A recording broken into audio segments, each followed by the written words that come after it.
반갑습니다.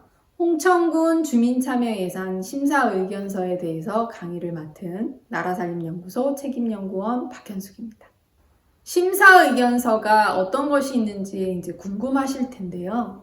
심사의견서는 주민의견서라는 말도 쓰이기도 하고요. 그 다음에 사업을 검토한 그 부서에서 나온 검토의견서도 있고요. 다양한 심사의견서들이 있습니다. 또는 사업을 평가한 우리 주민참여예산위원이나 지역회의에서 평가한 위원들의 평가의견서도 있고요. 그래서 다양하게 있습니다만 본 취지로 보통 말씀드릴 때는 주민의견서를 가장 많이 활용을 하시고 쓰이고 있습니다. 그리고 이제 우리 홍천 주민들의 그 심사의견서에는 제가 여기에는 부서 검토의견서도 넣었어요. 그래서 적격 부적격 여부를 판단을 할 때 부서 의견서가 들어가게 되는데 이런 부서 검토 의견서를 한번 보시면 이런 내용들이 들어가 있구나, 이렇게 판단하는구나 보실 수 있습니다. 지금 소개된 사업 같은 경우에는 농로 포장 사업입니다. 그래서 이제 사업부서에서 현장이나 이런 것들을 다 반영을 해서 위치도와 현장 사진을 넣고요. 이게 중요하죠. 그 서면 결과에 대해서 결과 보고할 때 이 의원들의 의견이 이게 다 들어가게 됩니다. 앞에서는 사업에 대해서 부서 검토 의견서를 한번 보신 거고요. 이거는 이제 주민참여예산위원회의 의견들이죠. 그래서 농로 개설 같은 경우에는 위원회 의견은 연차적으로 추진하자. 그 다음에 관내 버스 승강장 및 정류장 설치, 이거는 홍천군 전역에 해당되는 건데 설치 지역, 아까 이제 부서에서는 바로 반영이라는 결과가 나왔는데 우리 위원님들의 의견은 전수조사 결과를 반영하되 노선 운영 횟수나 방문객 등의 정도를 고려해서 정류장 및 승강장에 대해서 선택적으로 설치를 하자.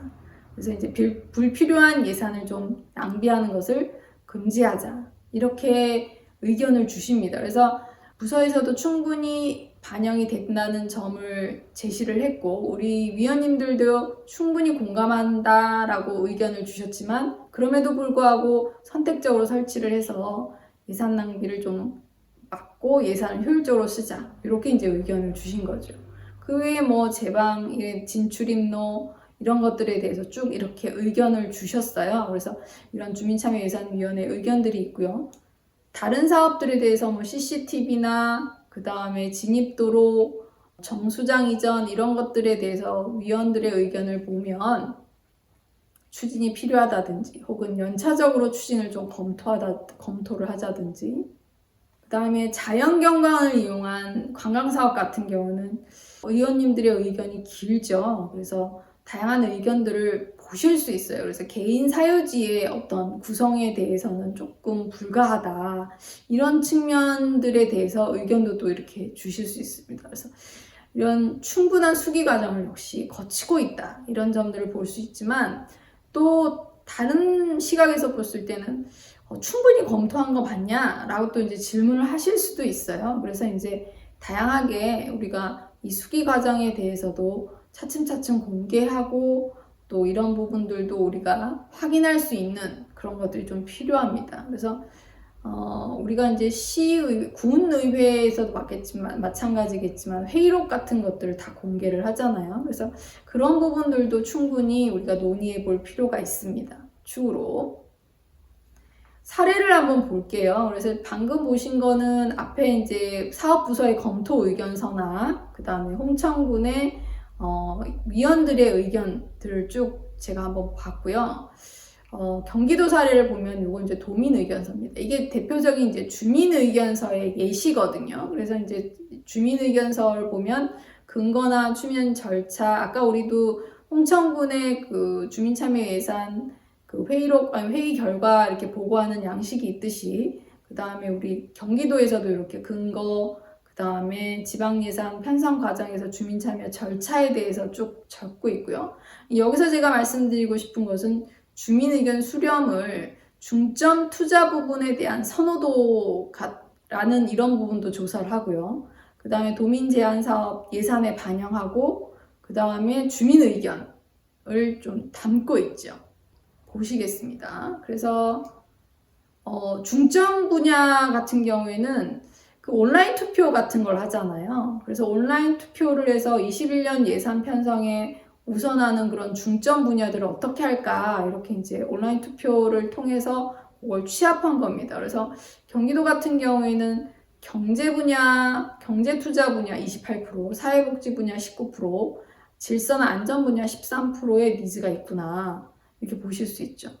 그래서 이제 화살표가 위로 올라간 것들은 지속적으로 증가된 것, 그 다음에 밑으로 가게 된 거는 전년도보다 낮아진 것들. 그래서 공공질서 및 안전 분야는 재해나 재난이 있을 경우에는 훨씬 니즈가 높고요. 그게 없을 때는 조금 떨어집니다.